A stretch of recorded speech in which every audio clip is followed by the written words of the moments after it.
यनेन स्वयं व्यासेन कृतितां पुराणं मध्ये महाभारतम् अद्वैतामृतवर्षिणी Bhagwati अष्टादशाध्यायिनी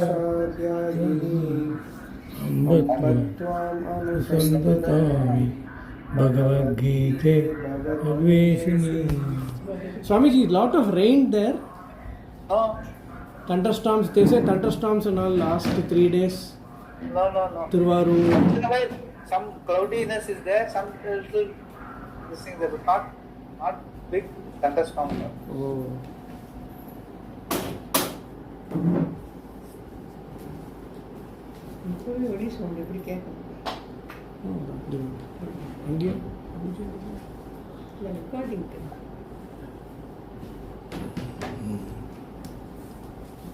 Yes.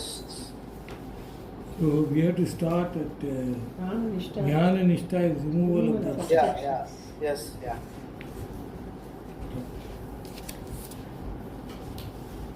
Can you read Bhagavad Gita. Jnana Nishtha is removal of the obstructions and enjoying Jnana Phala. If it is knowledge, why not just say Jnana? Why Jnana Nishtha?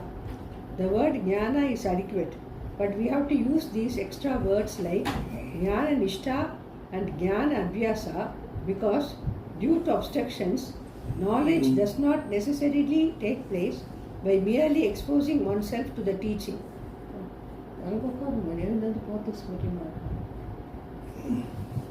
When the means of knowledge is there and the thing to be known is available, knowledge should transpire. Why does it not transpire?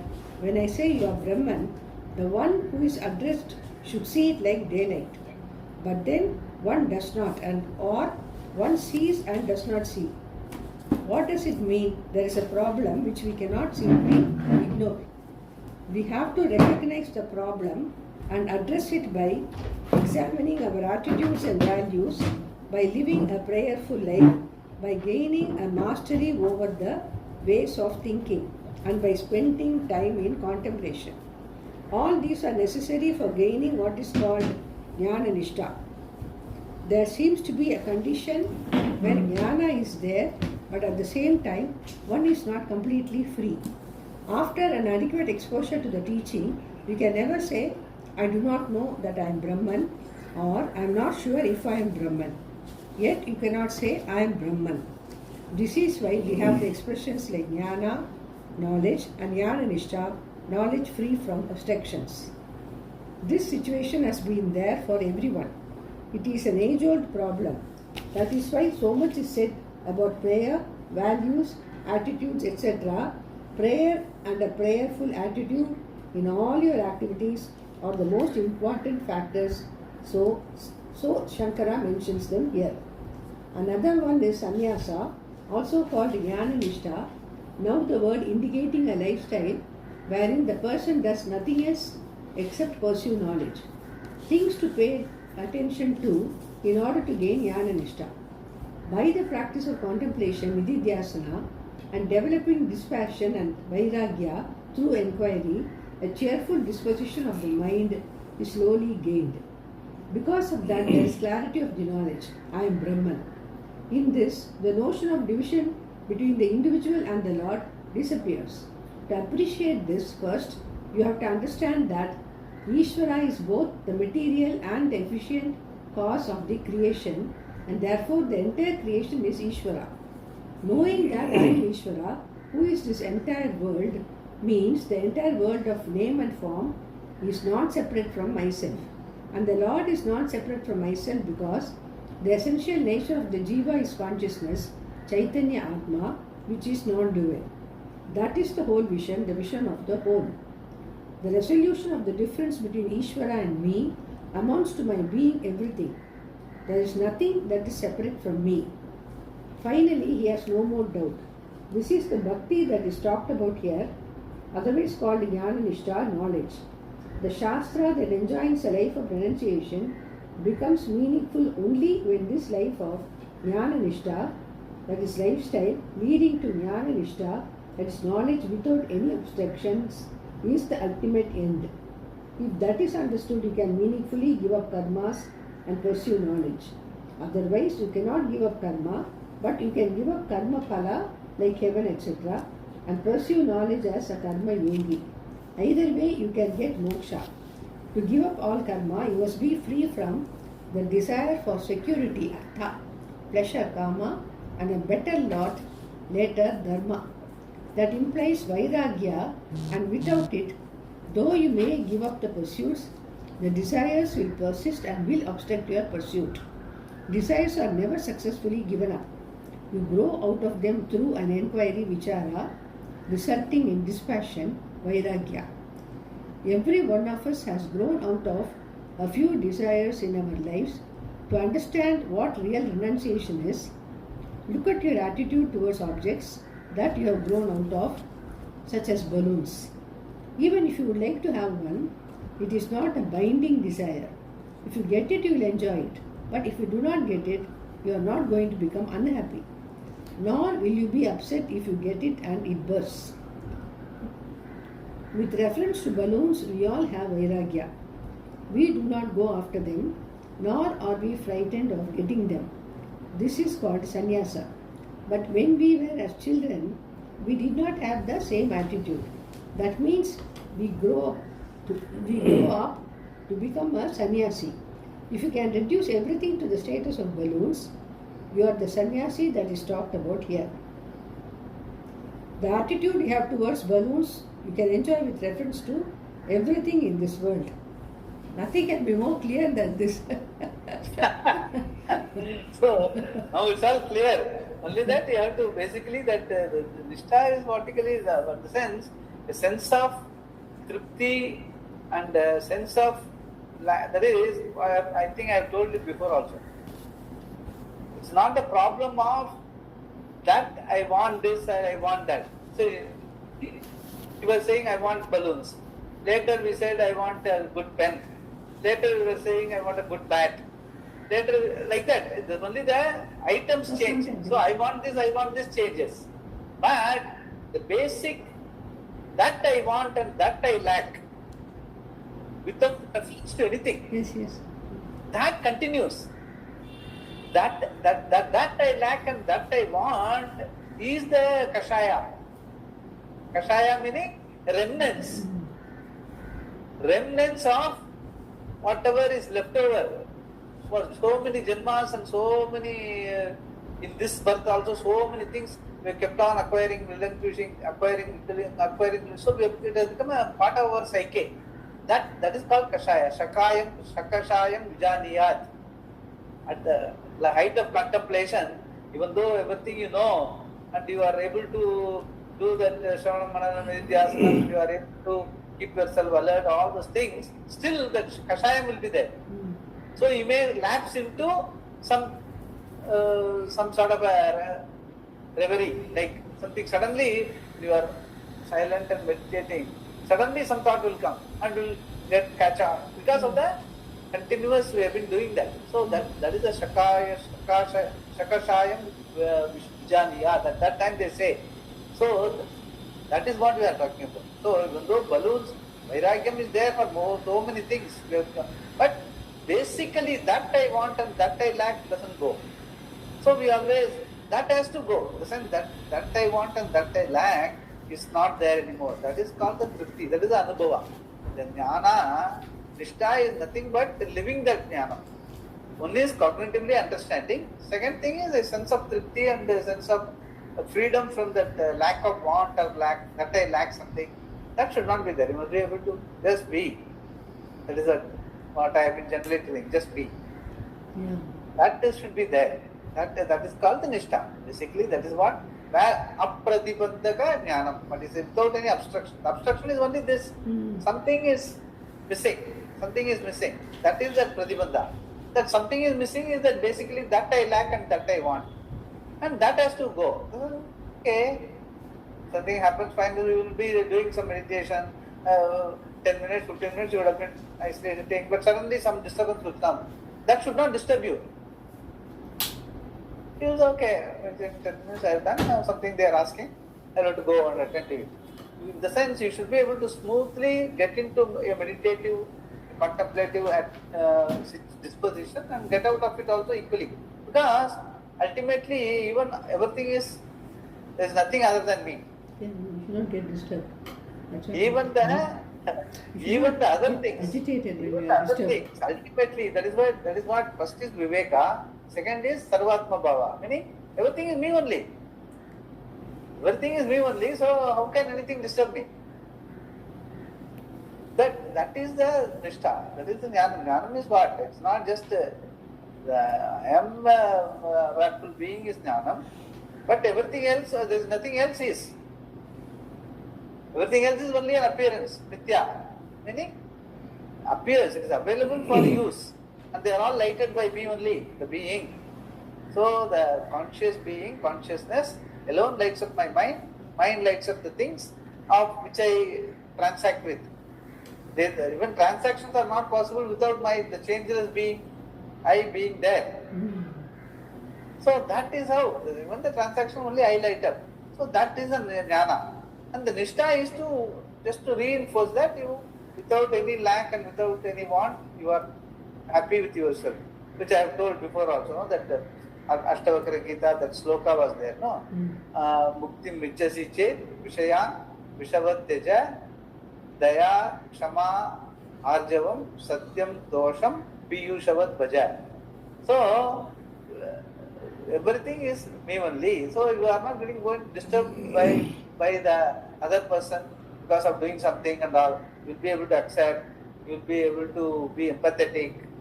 And so, with reference to others, with reference to you, you are satyam, the trupti and the lack of want and lack of that I lack is not there. So, with reference to yourself, with reference to others, they are not a disturbance to me because everything is lighted by me only. Even if they feel disturbed, it is basically because they don't know. So, I have the empathy, compassion, empathy towards them. So, that way the whole thing is covered. That is the nishtha. Finally, in the sense, nishtha is you should know nothing can disturb you. Pratibandha will not be there. That is what you have to get into. In the sense, initially it is it's a sadhana. Later it is siddha. You want that. So sadhaka has to Yeah, practice all this. sadhana will be there. The vairagyam and abhyasam has to be there. You have to do that. That's what he has told very clearly, that that is a karma yogi. It is not not getting perturbed by any obstruction while doing your karma. Yeah, even that is a part of the karma yoga. That is as part of the dispassion. So it is a disposition once it is already part of you. Till then it is a sadhana. You have to develop it. You have to cultivate it basically over a period of time. So all are, that is why he says, doesn't happen, that is why all this karma yoga, the entire lifestyle of Grihastha, Veda, Vedika, everything is meant to help you to move into that. The whole thing of life, whole lifestyle of karma yoga is to one up. Sannyasa meaning I am happy with myself. That automatically you don't look for things. So the renunciation is become part of your your natural disposition. So till then karma yoga has to be there. So that is what Gita, especially Gita, Upanishads do not talk about it. Upanishads generally talk about the truth, reality and leaves you with it. But Bhagavan, he keeps on talking about karma yoga till the last time. Even here also, further also, he will continue like that one. Just continue, yeah. Swamiji, do we have to practice this or it will come by itself? You have to practice. No, it won't come by itself. You have to practice it. So but once you will know when you are and the indication is that I lack and that I want, that will not be there. It will drop off. It is not with reference to one thing or the other. This is a good situation or a good activity, a good life. All these things, that the differentiation of I want this lifestyle, I want this object, I want to do this activity, all of them are only desires only. That will drop off. If it is there, it's okay. If it is not, like a balloon. If it is there, it is okay. If it is there, not also, it's okay. That will, once that situation is, then it will automatically drop off. Thereafter, it is a disposition. Till then, it is a cultivation of that attitude. So you will know. You only have to know. It's not a question of anyone else telling you. You have to know yourself that I am content now. Atma Triptaha. Then automatically your lifestyle, your way of conducting yourself will grow in that direction. That you have to observe. That's why he says. That's why you have to be observant about all this. Yeah. Each one of us has to grow out of the desires. Yeah. When you have grown out of all the three pursuits, dharma, artha and kama, it is possible to live one day at a time. When you do not care for tomorrow, you are already a renunciate. For that you have to be mature, otherwise you will feel miserable. To gain that maturity, the inner security, you need to live a life of karma yoga. Then life becomes meaningful. There is no other meaning for bhakti here. This can be the bhakti of a jnani, the fourth type of bhakti, or that of a jignasu, the third type. Because of this reason, Bhagavan says, he knows me, mam abhijanati. To gain moksha, the Shastra enjoins a life of sannyasa, which is a life of jnana nishtha. Moksha is not a result of any action, karma phala. It is appreciating the pratyagatma as param brahma. When that recognition is free from any vagueness or doubt, that is what we call nishtha. We are not trying to improve the status of pratyagatma. If it undergoes a change, there is something we can do. But if it does not, what are we going to do? Being not subject to any modification, improvement is not possible. But Brahman being what it is not necessary. Previously I was Brahman. Now also I am Brahman. It does not and need not undergo any change to become something else. Moksha is nothing but knowing this. Then why do we define the Purushartha as moksha and not knowledge? Nobody is interested in this kind of self-knowledge. One may be interested in knowledge of electronics because that is useful, but one will not be interested in self-knowledge unless he recognizes that all pain is centered only on the self. Since he is interested in getting rid of the sense of limitation centered on the self, the interest is only freedom from dukkha. The Purushartha is not jnana but moksha. Even a scientist who is interested in knowledge for its own sake is not really interested in knowledge but in the joy of discovery and the sense of satisfaction he derives from gaining a better understanding of the laws of the universe. Finally, his pursuit is centered on himself, on his own happiness. Freedom alone is the ultimate end of the jiva, not knowledge. But moksha is in the form of knowledge, and that is where conversion from a mumukshu to a jignasu takes place. A mumukshu can get carried away doing any number of things, from dieting to closing the eyes and looking for varieties of things. If by doing so he thinks that he is going to get moksha, that is very unfortunate. Any of these things may be useful, but they are not going to solve the problem. Only knowledge is moksha because one is already liberated. It is for this knowledge that one takes to a life of sannyasa. Shankara contrasts this to a life meant for karma phala by saying that it is not possible for a person who wants to go to the Western Ocean and a person who wants to go to the Eastern Ocean to travel the same path. They are going in opposite directions. Karma is meant for one who is interested in small ends like heaven, etc., and therefore his approach, his attitude, and his whole commitment is different. The one who is interested in moksha, which is in the form of knowledge, is interested in jnana nishtha. Shankara defines jnana nishtha as the commitment to the pursuit of knowledge leading to jnana nishtha, abiding knowledge without any obstruction. But Swamiji, but through karma yoga you can attain jnana, no? That's what we read earlier. Yeah, listen, he is talking about karma. See, earlier going in opposite directions, he says karma. Person who is interested in karma, not as yoga, only in karma phala, he is in the opposite direction. Whereas a person who is interested in jnana, He will do karma as yoga, and then so that the obstructions can be removed in terms of jnana nishtha. So karma yoga is totally different from karma. So they both involves karma pala, but karma yoga does not have akanksha towards karma pala. Whereas the karma fellow does karma only for pala. He is not a karma yogi. He is a karma pala nishtha. He has no karma yoga, jnana nishtha is not there. His nishtha is karma pala only. So he is in the opposite direction.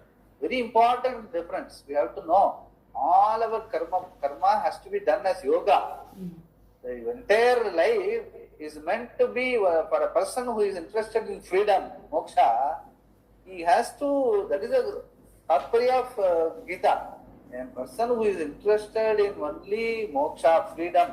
Moksha means what? Freedom from undesirable, freedom from dukkha, freedom from a sense of limitation, which I am telling, freedom from that I lack, that I want.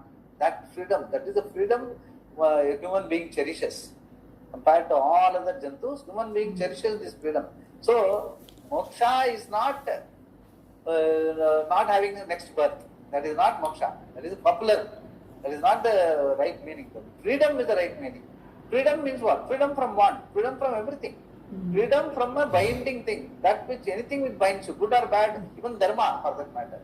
Even punya, papa. Punya. Even punya may be a good deed, but I have to acquire punya. ராத்திரி ஒரு daily பிச்சைக்காரன் வந்திருந்தா ராத்திரி பிச்சை போட்டு இருந்தேன். But இன்னைக்கு அவன் வரல. So you are anxious. ஐயோ வரலையேன்னு. சாத்திரத்துல you will go to the next street where there is a Pichaikkaran. Because you are stuck with that dharma. You understand? That is that akanksha towards even the dharma punya palam is also a golden shackle. It is not free of. It is again vyaparam. You are calculating எவ்வளவு புண்ணியம் வந்திருக்குன்னு. That doesn't help.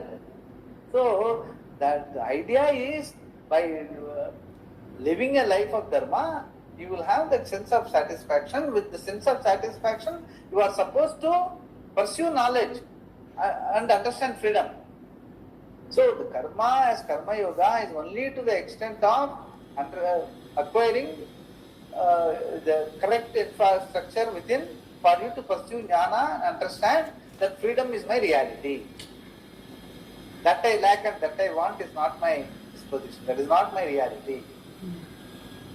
So that is a hallmark of Gita. In the sense, karma has to be done as yoga.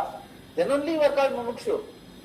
Otherwise, a person who is like what he was telling, a person who wants to get moksha, freedom, he may decide, okay, I will get rid of all my thoughts by taking to alcohol or by taking to a drug or by doing some hatha yoga, completely lack of thoughts and all that. So that he gets the freedom from dukkha. Dukkha is a vritti only. I am free from dukkha by taking a substance or taking alcohol, do some hatha yoga, martatanamana yoga.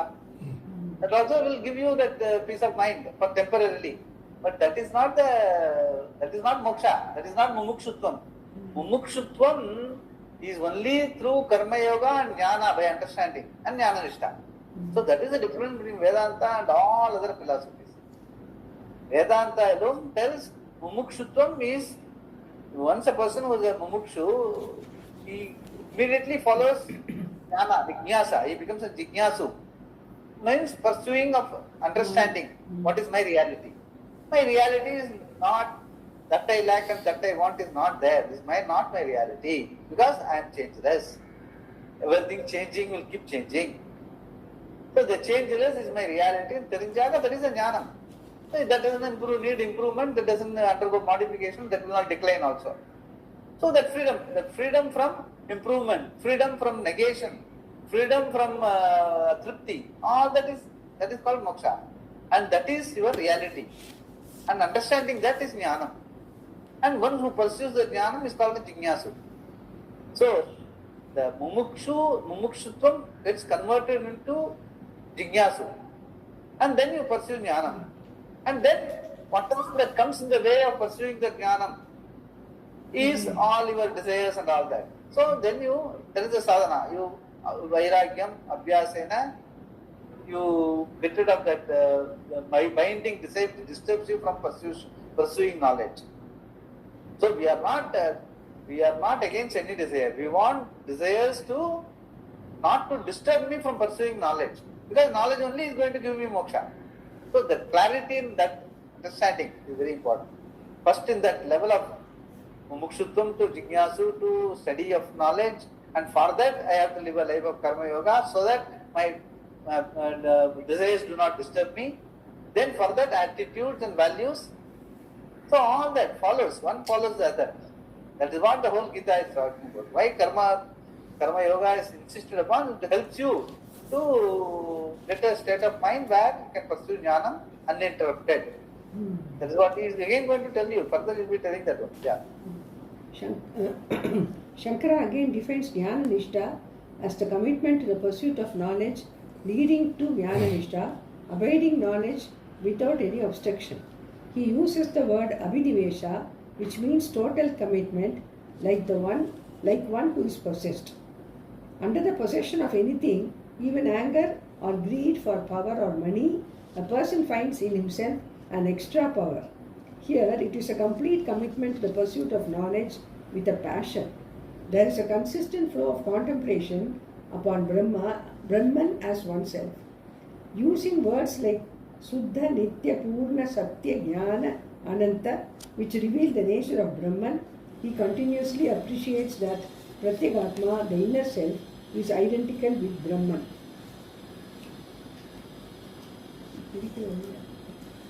That kind of commitment. That kind of commitment is just the opposite to the pursuit of karma, and therefore it cannot be accompanied by the pursuit of karma.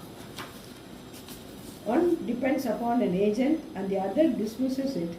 So there is no possibility of a synthesis of Jnana Nishta and Karma Nishta. They are as different from one another as a mountain and a mustard seed. How can they possibly be confused? A hill can be taken as a mountain, but you can never commit the mistake of taking the mustard seed for a mountain. Such is the difference between Jnana Nishta and the pursuit of karma. There is so much disparity that it is a contradiction. This is the conclusion of those who know the Shastra, Shankara adds. Jnana Nishta therefore is to be accomplished by the renunciation of all karma, sarva karma sannyasa. It is important to note here that while karma is opposed to jnana, karma yoga is not opposed to jnana because it is meant for preparation of the mind, which is again meant for jnana. But this is what it is. Yes. This is what is important. Yeah. This is what you have to understand. Therefore, he is now going to talk about karma yoga in the next sloka and a few others. Shankara's introduction to the next verse.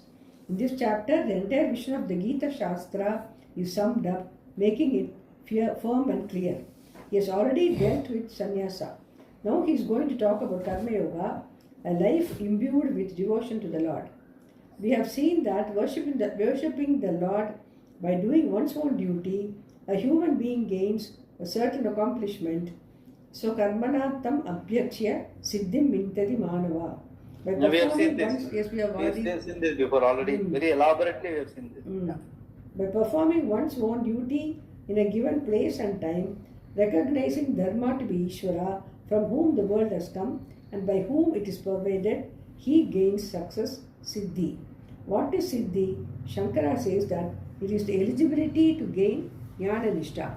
Because of karma yoga, the antakarana is prepared and thereby he gains jnana and then jnana nishta. It means that if repeated contemplation etc. is a necessity, one cannot circumvent it. If the mind is prepared, jnana does not take any time, and that jnana has its culmination in liberation. The karma yoga that prepares the mind for this jnana is being praised now to make the vision clear and firm. Verse 56. Karma yogi also gains jnana nishta. Yeah. Sarva karmanyapi sada kurvano matva pashrayah mat prasadat avapnoti shashvatam padam avyayam. Sarva karmani api, all actions. Sada kurvanaha. All actions, sarva karmani api. Api meaning indeed here. Sarva karmani api, all actions. Sada kurvanaha. the one who is always doing. Madhvapashrayaha, the one who is Madhyapashraya, the one whose basis for all actions and results is me. Mat prasadat, because of my grace. Shashvatam, eternal. Avyayam, imperishable. Padam, the end. Avapnoti, gains. The one who is always doing all proper actions, whose basis for all actions and results is myself, gains the end, which is eternal and imperishable because of my grace. Here, he shows that the Karma Yogi reaches the same end as the one who is committed purely to Jnana and Jnana Nishtha.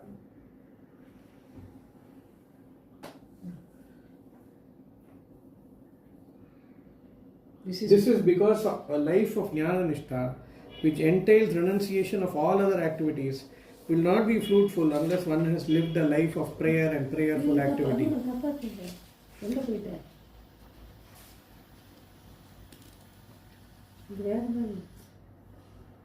Other activities? Just read. Just read this paragraph. Here he shows that Karma Yogi reaches the same end as the one who is committed purely to Jnana and Jnana Nishtha. This is because a life of Jnana Nishtha, which entails renunciation of all other activities, will not be fruitful unless one has lived a life of prayer and prayerful activity. Krishna had said previously, but renunciation is difficult to accomplish, Arjuna. For the one who has not lived a life of Karma Yoga, Sannyasah tu Mahabaho. Sannyasastu Mahabaho Dukkam Apnam Ayogata. We have seen that in the 4th chapter. Yeah. Yes. Ayogataha. Living a life of renunciation is easier said than done. One must have a contemplative mind which is acquired only as one goes through one's life. The same thing is said here. Shankara says that the use of the word abhi also, along with the word sarva karmani, all actions, indicates not only the actions that are to be done, vihita karmas, but also those that are not to be done, pratisiddha karmas. here it seems as though a Karma Yogi can do prohibited actions too. That is not the meaning of this statement of Shankara. It means two things. It means two things here. Firstly, what is right and wrong is relative. What is wrong may be right, and the circumstances change. Therefore, sometimes what is generally considered to be wrong may be unavoidable. In these situations, where is it? The Karma Yogi takes it. In these situations, the Karma Yogi takes it as a part of Ishvara's order, and being committed to Ishvara, does that action and does not incur papa. Secondly, sometimes an action like a small hurt to some beings, like stamping an ant, etc., is done unknowingly. Even then, this Karma Yogi, who does all actions being Mad Vyapashraya, that is, being totally dedicated to Ishvara, does not incur papa. He gains that ultimate end due to the grace of Ishvara. Even a simple ethical person who has nothing to do with the Lord or religion does this. He lives a clean, legal and ethical life, doing all that is to be done and not doing anything that is not to be done. I say both legal and ethical because even though you are clean legally, ethically, you need not be. The legal code is such that you can interpret it to your own advantage, even when you have transgressed the moral law. Conversely, ethically, you may be right, but not legally. This is a big problem in the United States, where it is so easy to file a malpractice suit against a doctor. If a doctor is passing the scene of an accident, he is ethically bound to stop and give medical aid. But if anything goes wrong, he can be sued. Certain actions which are ethical become illegal. But here is a person who is living both a legal and an ethical life. He is pragmatic, but he has nothing to do with religion or Ishvara. Such a person is not a Karma Yogi, and his lifestyle cannot be called Karma Yoga. It becomes Karma Yoga only when you recognize Ishvara as the one who gives the results of all actions, Karmapala Dhata, and the one who is the very law of Dharma. I am saying this because there is so much confusion about Karma Yoga, it has come to be known as skill in action. By that definition, even an expert pickpocket becomes a Karma Yogi, All over this world, this is a big misconception about Karma Yoga, which has no support from the Gita at all. He takes refuge in Ishvara. No, the last paragraph was funny. Huh? The last paragraph, even an expert pickpocket becomes a Karma Yogi all over the world. So Yeah, it's a big misconception. Yoga Karma Kaushalam we have discussed at that time also he has told. Yoga Karma Kaushalam means not skill in action. The translation is wrong because very famous translations are like that. Yoga Karma Kaushalam means skill in action. Kaushalata meaning skill in action, which is not. That you are supposed to do an ethical, moral, dharma is given. A person who is going to study Jnanam and is talking about moksha, he need not be told you have to be an ethically and morally doing correct things. That is assumed. And then for doing that action, dharmic action, how masterful you are. Even while doing dharmic action, you are doing it only because it is to be done, not because of any karma bala ashanka. That is the second part of the karma yoga. Even that you are doing not even for punya. You are doing it only because it is to be done. That is yoga. That is what he is explaining. Karma yoga in the context of Gita is the best way to explain karma yoga, and that is the only way it can be explained. There is no other way karma yoga can be. Karma yoga is not necessity otherwise. Otherwise you can be whatever legally right, you can keep doing and living your life. You live a life of karma yoga only because you want to get that internal disposition where you can pursue jnanam without being disturbed. And for that jnanam also there should be you must have you must have a great value for that jnanam. Because that great value for that jnanam, that atma jnanam alone will convert you into mumukshu. Mumukshutam means what? Freedom from limitation. Freedom from limitation means what? First you must know that limitlessness is your nature. Then only you can be even, you can even take interest in that.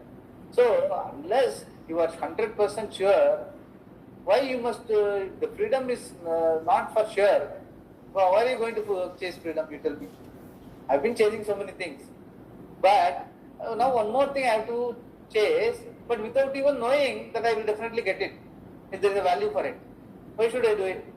I can better live with my current desires. Why one more desire? And when you get into that itself, that freedom is the sum total of all desires. By getting the freedom of eternal freedom, all my desires get one shot removed. That is the value you must gain first. That is called apatata jnanam. For that, you need a certain grace and certain guru, mahatvam is needed, and you must be able to appreciate within also. Yes, what I want is not I want this, I want that. I want to be a tripta. I want to be a shoka should go out of my life all the time. Like Narada said, tarati shokam atmavid. So that value has to come. That either they call it as head on fire situation.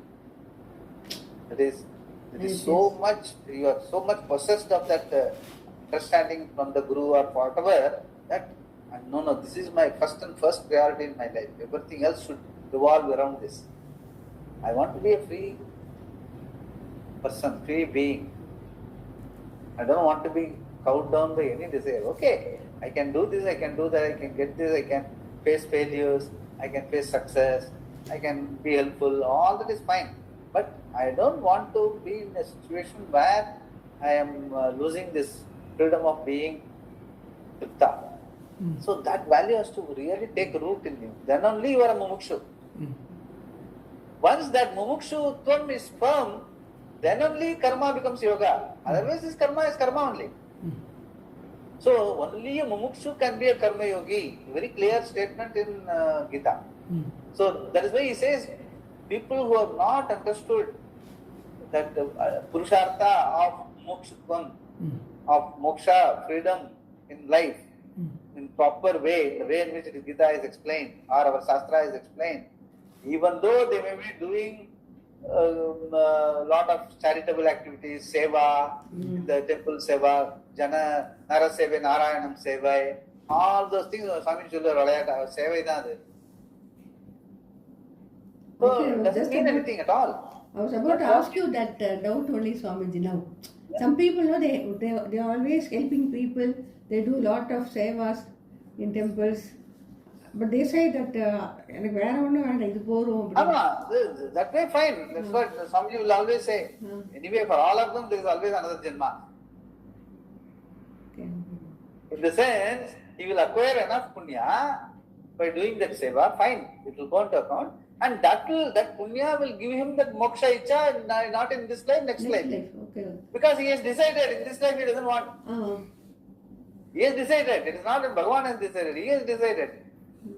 So nobody can help him, no? Even Bhagavan cannot help. Correct. So okay, keep doing seva, fine.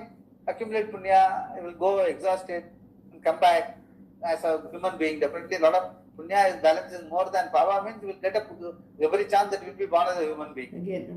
At that time you will pursue. So the whole Shastra talks about that at some elemental level, saying that all of them anyway they have got the next Janma. That's all.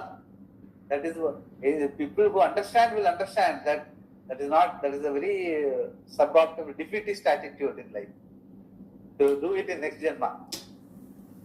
Once you know that this year, this Janma, I should make it.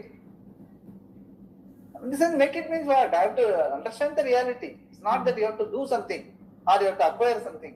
You have to understand your reality. That is why I always say, without understanding yourself, how are you going to understand the world or Ishvara? It's a non-starter. Life is a non-starter if you don't want to understand yourself. That should be very, very clear. Then you will not postpone it even by a day.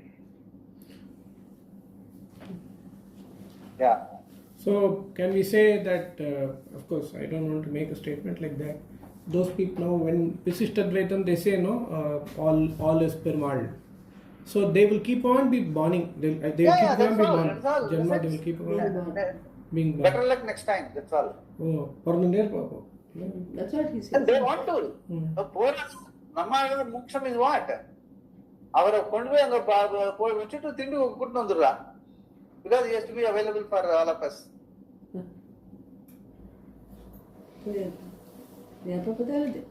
Swami, to depend See, their objective is I want to be a dasi bhavana. So that is why the Visishta Advaitam. Advaitam fine, Bhavana illa, but I am separate. So that I can keep doing puja. Very important. I have to keep doing worship for him. I have to be, that Anandam should be there for me. Like I should go to Vaikunta and sit with him and all that. So that is a very defeatist attitude. Even though good karma is good, everything is fine. Puja, everything is fine. They are not doing anything ethically wrong or morally wrong. That's fine. But that is why it is not yoga. It is a good karma. Fine. Ethically, morally, okay. But it is not karma yoga because it doesn't have mumukshutvam as the basis. So unless mokshum, micha, mumukshu is there, then only your karma can be called karma yoga. Their moksham is Vaikuntham. That's what. That is not. That is apekshika nityatvam. That is called apekshika nityatvam. Temporary moksha. Because whomsoever, if you see anywhere you go, you have to come back. No. Simple. The very fact that you are saying that I am going, that means there is every possibility of coming back. So, the moksha is what you get here and now, without going anywhere, without reaching anywhere. And that can happen only if it is already there and you don't know it. That is what Vedanta is. Swamiji, but Upper Sundara and Manikavasakarla, they keep coming back. No, see, they already know, no. Manikavasakar all, see, they all, that is why they were calling them as Nayanar and all, Nayanmar and all. They are already one with Ishvara. That bhakti, in the sense, to some extent, the ultimate bhakti also is equal to, that's why Jnani tu Atmaiva Mematam. The ultimate fourth stage bhakti. They became one with Ishvara and See, the oneness with Ishvara means what? The oneness means there is no second. Once that is there is no going and coming back.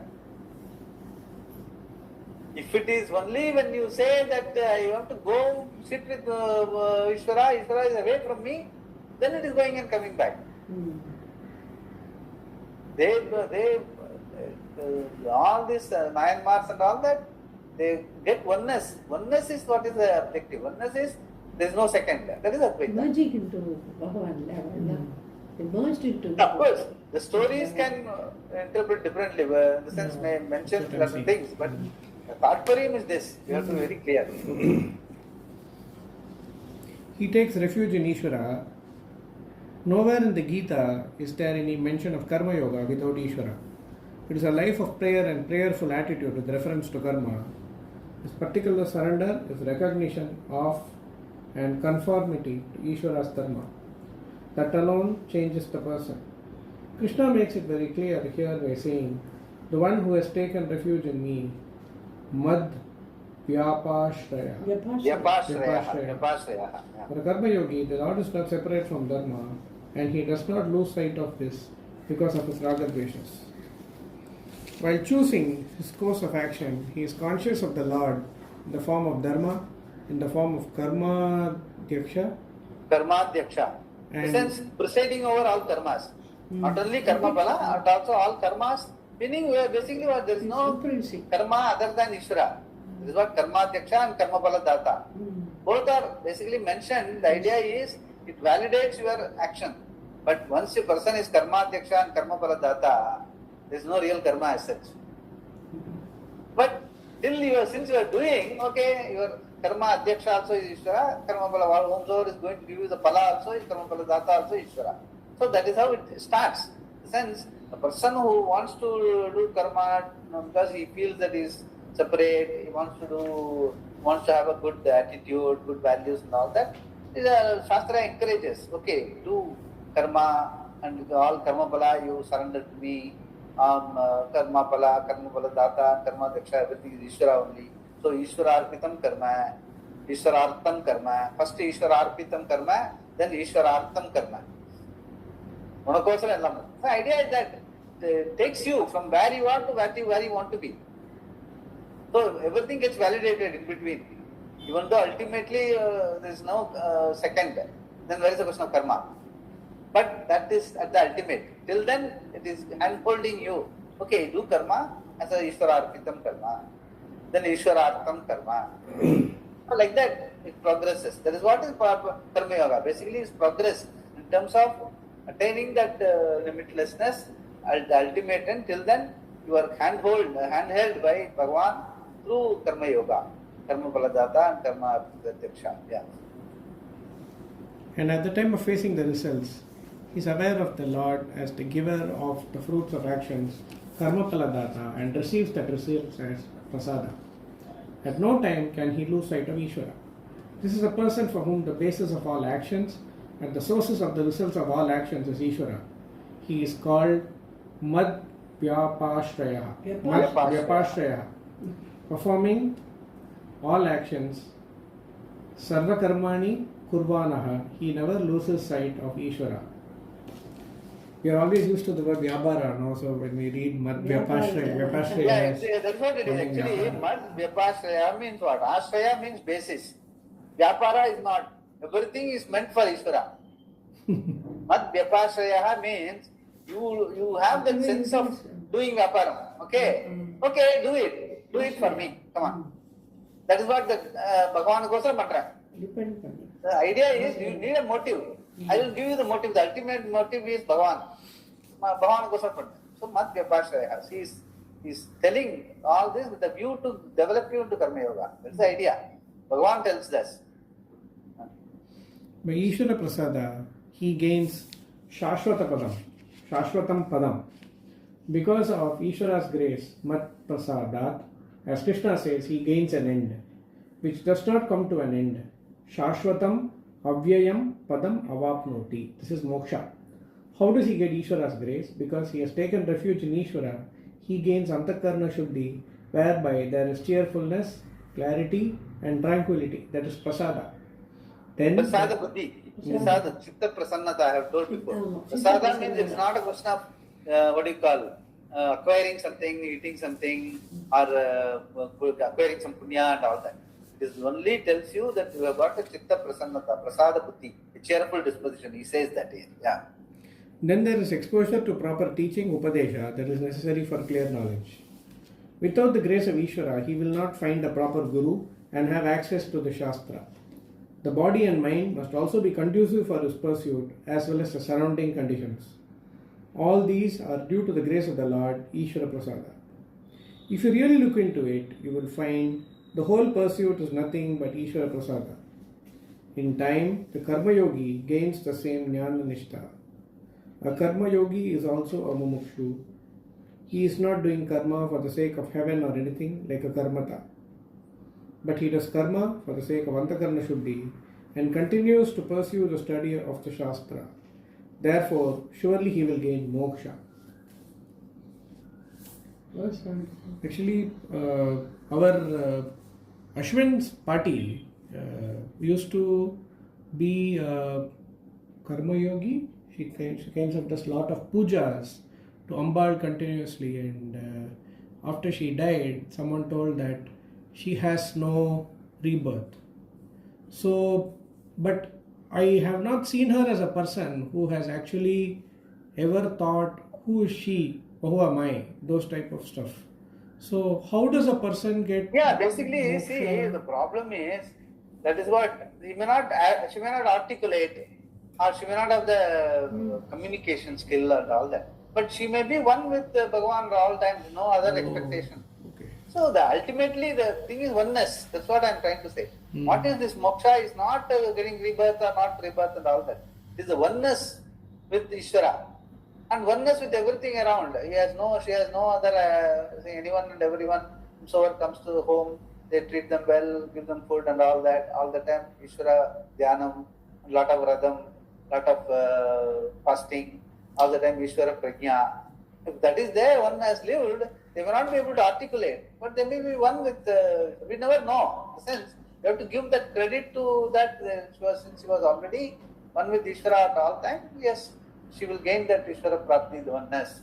Even if she doesn't get it, even if she comes back, she will get it, because she is already in that path. She will get it. She may be able to next time get a Guru and get it immediately and be done with it. So it does happen. A lot of the child prodigy and all people say, no, very early in life they get to, like that I was telling Kastama Hasta Malakya. He didn't have any this thing. He was already born like that. Vamadeva, famous in the Shastra. He was in the womb only, he was ready. But he had that prarabdha to just be born and get moksha. Or there may be like Shankara, born at the age of 5 only got, so that whole world got that whole Advaita Siddhanta. So all that, there may be for the prarabdha of others, to satisfy the prarabdha of the others, they may be on. So whether you are born or not born is immaterial. Whether you have the understanding, whether you have the freedom, that is important. So even if you are here and you still have the freedom, that is why Jivan Mukti. Otherwise, only when you go, there is freedom, means whoever understands will go. Who will teach them? So that is not the freedom, is the understanding. It's not a question of being born. That is only a pala, avantara pala, or an incentive, you can say. I am free from samsara, I don't have to be born again. Why you feel, that's why I am always telling, samsara is not the problem. Samsaritvam is the problem. Samsara is what? Samsarati is samsara. Whatever changes will change. Where is that? As long as you understand, I am changeless. Whatever changes, there is a problem with samsara. Correct. That I am the samsari. I am also changing with the changing. Then there is a problem. But I am changeless all the time. Kutastha, Nitya, Siddha Buddha, Bhukta Subhavaha.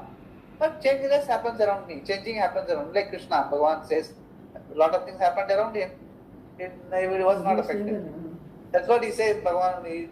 He says, no, we have seen that. Ajo pisanna, Abhyaya Atma pisanna, Bhutanam Ishvaro pisanna. Abhyaya Atma is you and me. Changeless. So, Prakritim Swamadishtaya, Sambhavami Atmamaya. Prakritim Swamadishtaya meaning whatever. In Bhagavan's case, it was the whole Prakriti. In our case, our own Prakriti. Our family, our whatever is there, Prakritim Swamadishtaya. And I see the whole thing as Atmamaya. It's all names and forms in my presence. Name and form in my presence. That's all. But again, Swamiji, I'm able to understand from what classes we undergo. I'm able to understand Swamiji, but sometimes it is எப்படி முழுங்கிறதுன்னு தெரியல. ஒரு example that's what he says. Nishtha is what? Nishtha is the trupti and lack of shoka. Both. It's called anubhava. Anubhava is at any point in time, whether it is you are a truptaha, so you cannot become more trupti than more. Even if something great happens, it is not going to make you overwhelmed with elation. You are a happy person. And the same way, something dukkha happens, it doesn't touch you. Because your reality is changeless. So both that the trupti and ashoka vanam, you have seen now that Sita. So ashoka and trupta is the anubhava. That is the mulungaru. Okay. That is precisely jnana nishtha. That is what he is talking about. Whole thing. Actually, முதல்ல see work front I was working. Boss also, she is retiring and leaving. All these 5 years we handled 36 applications for audit. Now when she is leaving, they have added 9 more applications, 45 applications for audit. So every day whatever happens, good, bad, changes, everything I consider okay, it's a change like that, Swamiji. But now what is happening, Swamiji? Less sleep. I am sleeping this entire week only for 4 hours. Work, I am working for 16 hours. Karma, the 10 minutes what I used to do, this entire, which I used to do as exception once in 30 days, I am doing every day now for the last 1 week. I have accepted everything as I am doing the arpanam of the work that I do to God, saying it's Vanagarpana mantra like that. So how to, at what stage, that means is also a possibility that I will be able to manage everything. That is why Swami is giving me this prasada like that. Abdin eduthukalama. No, or else you will definitely, if you find that this is a continuous thing, and you will keep somebody as an assistant who will be able to share the load and all that. Eventually it will happen, like as part of the whole setup. You will, if you find that, because more work means more revenue and can be shared between people. So all those things are there. It's all practical way of looking at it. But here we are talking about only the attitude. Doesn't mean that you will load you with more and more. More and more work is not karma yoga. You have to be judicious about it. Whatever you do, Ishwararpanam, that's fine. That is the situation, what is appropriate I am doing. But what is appropriate also, you must make a proper judgment. So everything and everything you cannot be doing it yourself. You have to find a way. You cannot go on maybe 1 week, as you say, 1 week, 2 weeks, fine. But later you have to split work with somebody, you have to recruit, you have to share the profits, whatever. All those things have to be pragmatically said. It is only the attitude that is talked about. It is not a situation. Every situation will have to be handled pragmatically, differently, depending on the situation. But whatever you do it as yoga, irrespective of whatever karma. Karma is not the issue. Karma done as yoga. Yoga means attitude. Attitude is in terms of maintaining the Ishwararpana buddhi and prasada buddhi. To have the chitta prasannata. Chitta prasannata, a cheerful disposition is for what? You must be able to time and again get back to this study and owning up the reality as changelessness is my reality. So that much space you must have, that freedom. That freedom comes there actually. The space between you and your work. As I have always told, work-life balance. This is life. For understanding life is the priority. Everything else is work, including family and office, everything. That is work. Only life is understanding the reality, here and now. That you should not postpone. If you have that value for it, then you are a karma yogi. Whatever you do, then you will find a way to adjust all your other parameters depending on keeping this as the central theme, that you are not lost in work. You are doing work for only as a yoga. That is very important. Stop with this one. Yeah, we will stop here. Where we have to start? By Verse 57. 57. Verse Verse 57. Okay, right. Yeah. Take us up. Yeah, I think he wanted to ask something. You wanted to? No. You wanted to? Yeah. Wanted to ask something. I'll ask tomorrow. He was continuously talking, so you kept quiet. Yeah, I will ask tomorrow because Okay. I forgot about it. Forgot. Purnamada Purnamidam Purnat Purnamudachyate Purnasya Purnamadaya Purnamevavasishyate. Om Shanti Shanti Shanti. Hari Om. Shri Gurubhyo Namaha. Hari Om. Swamiji, like how